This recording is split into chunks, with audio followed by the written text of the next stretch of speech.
नमस्कार, मी शोभा जगदाळे.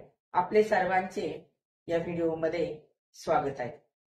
प्राणी, पक्षी हे सुद्धा निसर्गाचे अविभाज्य घटक आहेत. त्यांच्यावर प्रेम करणे हे आपले आद्य कर्तव्य आहे. याची जाणीव व्हावी म्हणून आपण जागतिक प्राणी दिन साजरा करतो, पण काही दिवसांनी त्याचा विसर पडतो. लग्न प्रसंगी, सण उत्सवात आपण फटाक्यांची आतषबाजी करून आनंद साजरा करतो. अशा वेळी न कळत अघटित अशा घटना घडतात.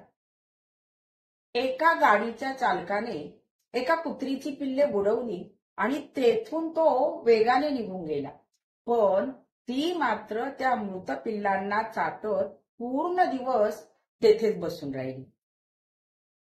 मुक्या प्राण्यांना जरी बोलता येत नसले तरी भावना तर आहेत ना.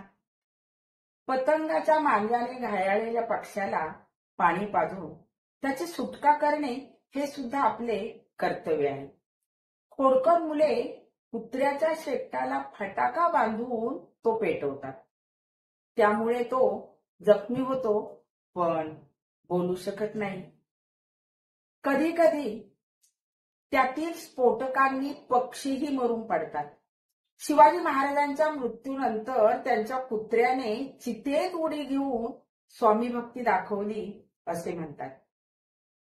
आपला आनंद या मुक्या प्राण्यांच्या जीवावर बेततोय म्हणून फटाके कोठे व कसे वाजवायचे याचे भान ठेवून त्यांचे संरक्षण करा आणि त्यांच्याबद्दल प्रेमही व्यक्त करा.